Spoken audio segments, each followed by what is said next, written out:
Agora, olha só. Então, agora entrando no tema dos ícones mesmo. Os ícones, a iconografia e a veneração dos santos no cristianismo, eles têm como significado justamente, função e significado, justamente estas outras dimensões que você encontra na Torá e no Alcorão. Os santos e os ícones, eles revelam dimensões da realidade crística que você não pode encontrar no Evangelho.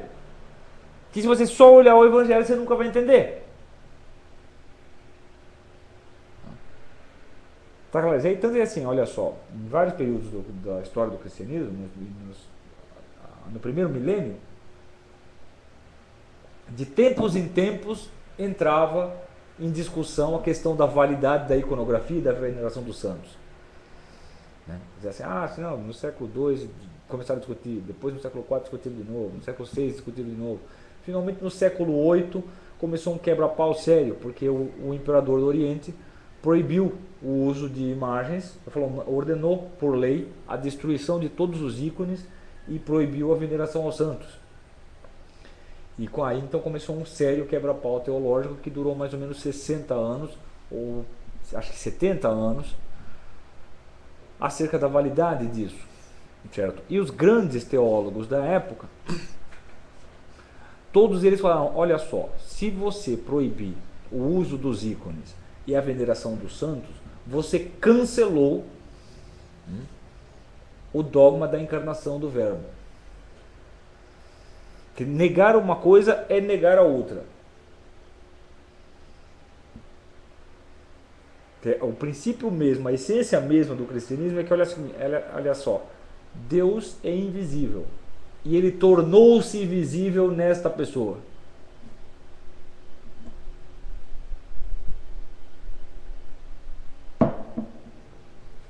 Tá claro isso aí? Só que, olha só, você aqui no século VIII, século IX, século XX, cadê esta pessoa? Esta pessoa não está andando do seu lado.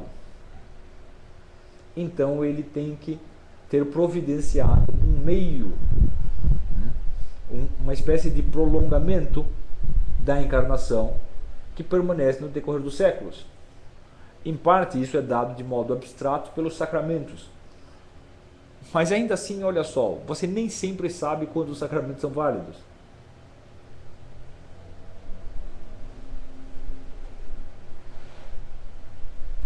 Tá claro isso aí?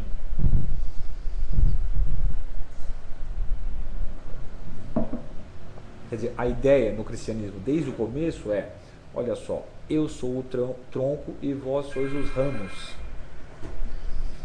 Não é isso? Quer dizer, por isso estava falando que os santos,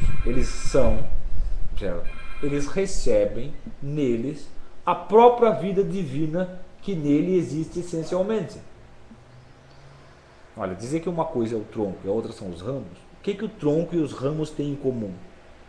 É justamente a seiva vital que irradia do tronco para os ramos. Quer dizer, a vida interna do ramo é exatamente a mesma vida interna do tronco.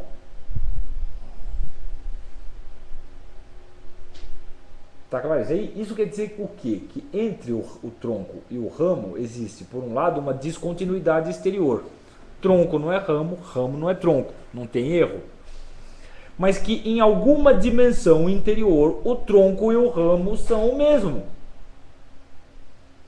Na dimensão vital essencial, eles são exatamente o mesmo. A vida do ramo é exatamente a vida do tronco. Ele não tem uma outra vida.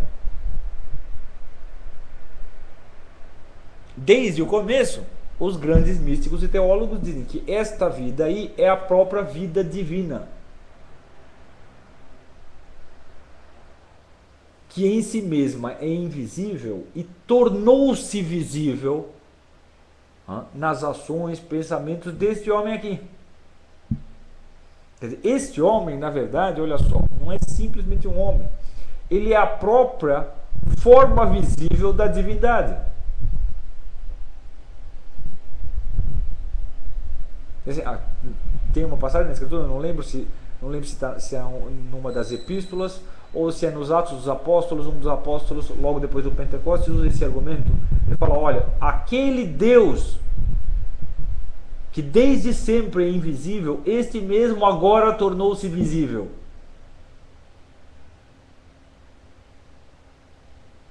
Visível.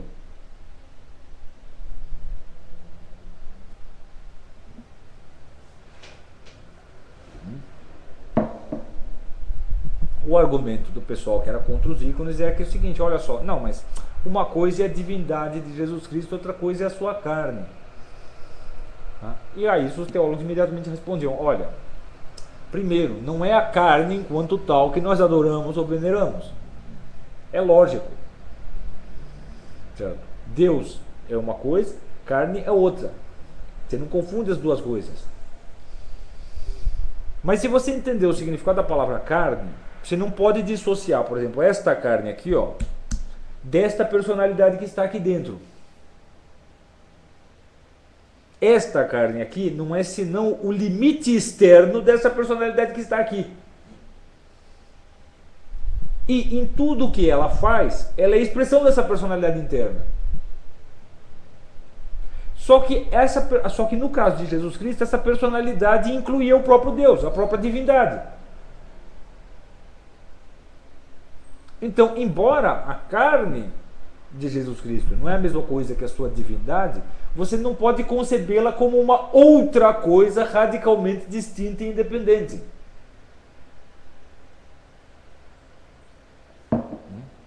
É evidente que não existe uma expressão verbal perfeitamente adequada para explicar o mistério das duas naturezas e unidade de pessoa. Né? Tanto que, assim, se você desvia um pouquinho da expressão tradicional, você já está correndo o risco de ou reeditar uma heresia antiga ou de inventar uma nova sua própria. Certo? Então é evidente que todas as expressões são, vamos dizer assim, simbólicas e não devem ser levadas muito para longe, não devem ser tomadas no sentido muito literal. Mas você pode dizer o seguinte, que olha, se por um lado a carne de Jesus Cristo não é exatamente o mesmo que a divindade, certo? Ela não é senão uma expressão dessa mesma divindade.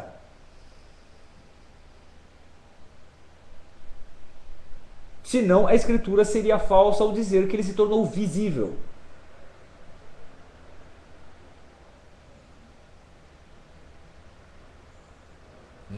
É claro que alguns sempre tentaram falar, olha, não, é que ele se tornou contemplável, mas a isso os teólogos responderam, Deus sempre foi contemplável. Do ponto de vista intelectual, ele é sempre o mesmo.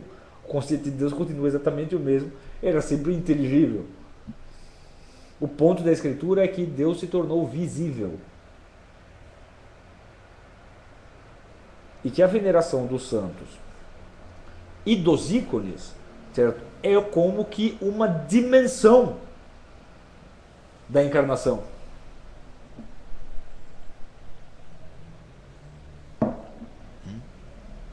Também, né, isso é evidente quando o próprio São Paulo fala. Né? Já não sou eu quem vivo, mas Cristo. Ora, é evidente que ele não estava falando que a personalidade de Paulo havia desaparecido ou sido desintegrada ou, né, sido substituída, né, pela personalidade de Jesus Cristo. Isso? Como assim não? Você pegou ele, tirou aquela pessoa e implantou uma outra que era Jesus Cristo. Não é isso?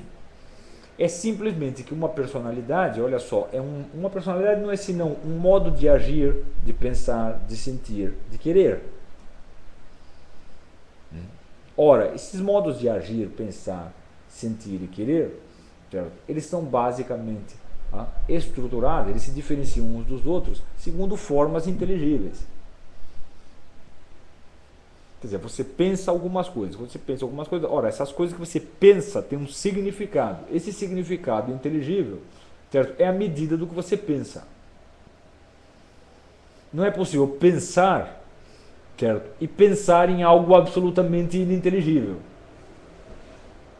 Não é isso? Não é possível você pensar e esse pensamento não corresponder de modo algum a ideias ou noções.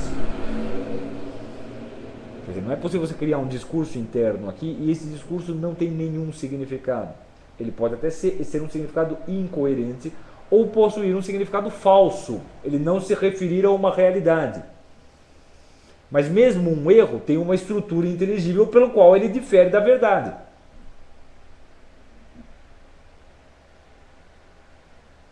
Tá claro isso aí? Quando você diz assim, olha, esta mesa aqui não é sólida. Não é isso? Ora, isso é um erro, é uma inverdade. Não é isso? Mas a afirmação, a negação, a mesa não é sólida, tem uma estrutura inteligível coerente que você pode constatar e comparar com a estrutura que você vê na mesa real. Tá claro assim? Quer dizer, mesmo uma falsidade, mesmo um erro, tem uma estrutura inteligível que difere do real.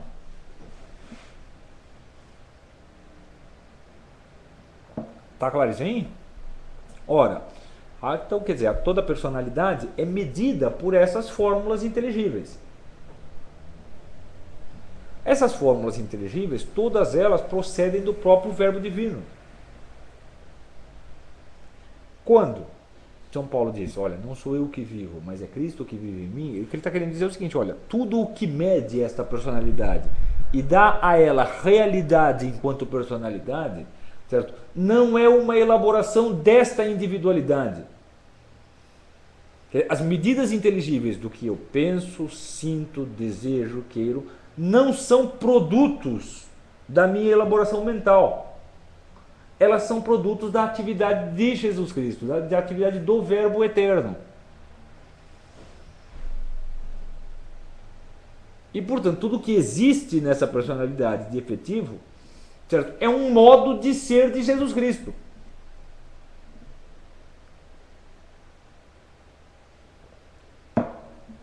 Tá claro isso aí? Agora, olha só.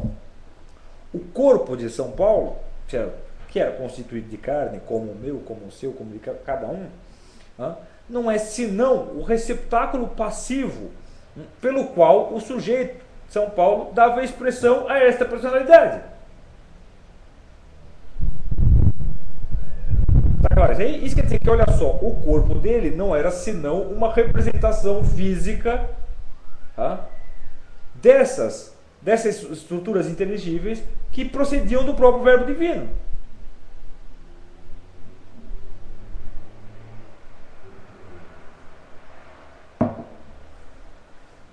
Tá claro, hein? Tanto, né? Então, o que acontece? Quando você reproduz a imagem de um santo, ou você venera a relíquia de um santo, ou o próprio santo, o que você está procurando? Você está procurando justamente essa seiva que sai do tronco e passa pelo ramo.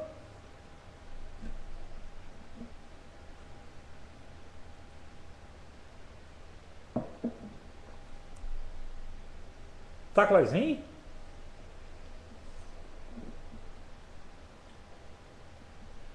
É evidente que alguém pode, por razões de método ou de oportunidade, fazer como faziam os cistercienses. Não, olha, aqui na nossa igreja não tem imagem nenhuma, não é para ter imagem.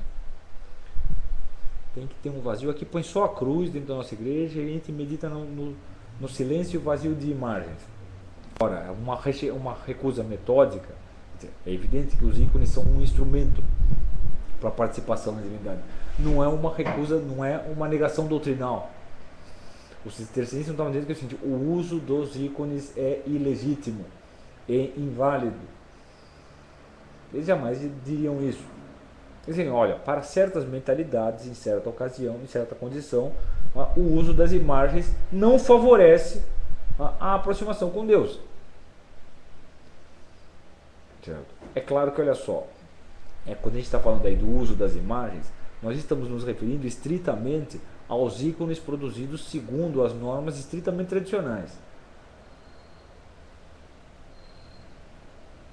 Certo? Eu realmente não sei se é legítimo usar imagens tais como são usadas hoje. Não sei.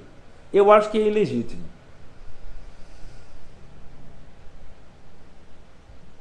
Certo? Primeiro, elas têm um problema. Certo? Todas as imagens usadas hoje, elas podem se assemelhar a alguma pessoa que você conhece. Se você vai entrar na igreja, você vê uma imagem de Jesus Cristo, você lembra do vizinho. Né? Bom, de algum modo, certo? Quando você pensar Jesus Cristo, você vai acabar pensando no vizinho. De vez em quando você começa a sua oração para Deus e se termina ela para o vizinho. Esse é o maior perigo das imagens naturalistas. Então eu acho que elas são em princípio ilegítimas. Certo? Segundo, a estrutura da própria imagem tem que indicar de algum modo que o que você está procurando ali é essa seiva que parte do tronco e chega ao ramo, e não o próprio ramo enquanto tal.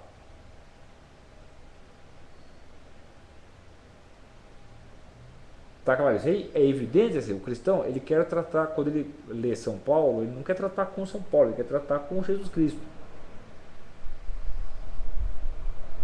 Ele só tem que lembrar que São Paulo é, até certo ponto, o próprio Jesus Cristo. Que São Paulo é um modo secundário da encarnação do Verbo. E aí é evidente que existe uma atitude ali que é de veneração.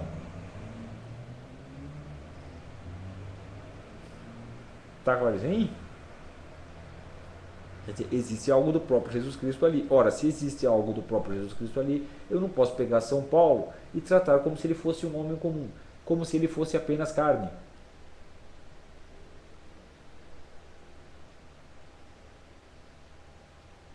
Ele é um pouco o Verbo que se fez carne.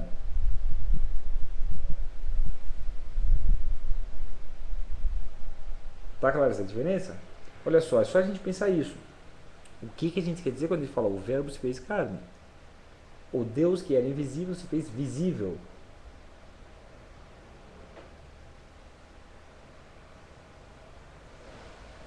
Percebe? É evidente que você poderia ter começado a escritura falando, olha, não, tá aqui, o Verbo divino se fez escritura. Deus falou aqui. Mas não fala isso, fala, não é que Deus falou, é que Deus se encarnou. E aí essa encarnação falou.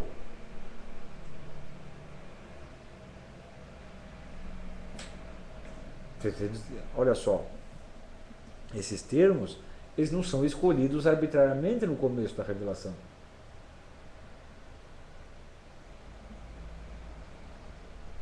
É evidente que a própria substância individual de que Jesus Cristo era composto, de que o próprio corpo dele era composto, está vivificada por essa vida divina.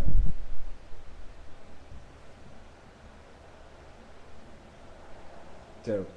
Olha só, a explicação de como as coisas podem funcionar assim exigiria um esforço teológico e metafísico muito grande. Certo? Quer dizer, que não cabe num curso de arte sagrada. Certo? Quer dizer, em última análise, explicar por que é assim, por que você não pode dizer que a carne dele, certo, não é de modo algum nada da divindade, quer dizer isto é falso. Dizer que a carne é a divindade é falso, evidentemente. Certo? Mas não é preciso muito esforço para isso. Quando você pensa carne, você não pensa Deus. Quando você pensa Deus, você não pensa carne. Todo mundo sabe disso. Não é que você pensar que uma coisa é a outra e a outra é a primeira, você tem que torcer um pouquinho o significado que você espontaneamente dá a essas palavras. Você pensa Deus, você pensa ilimitado. Você pensa carne, você pensa limitado. Pronto, só aí você já vê que existe uma grande diferença. Agora, dizer que uma coisa não é outra é a mesma coisa que dizer o seguinte, olha só, é evidente que eu não sou a minha mão. Mas não é tão evidente assim que minha mão não é eu. Porque ela em algum sentido é eu. Com o Verbo, a natureza divina do Verbo e a carne de Jesus Cristo se dá a mesma coisa. A diferenciação é muito maior, mas ainda assim se dá a mesma coisa. Quer dizer, é evidente que o Verbo não é a carne de Jesus Cristo, mas não é evidente que a carne de Jesus Cristo não é o Verbo.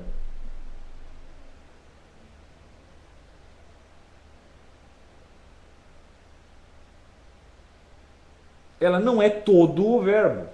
Ela não é tudo o que ele é, mas ela é algo do que ele é. Necessariamente. Senão não teria sentido nenhum você dizer que o verbo se encarnou. Você ia acabar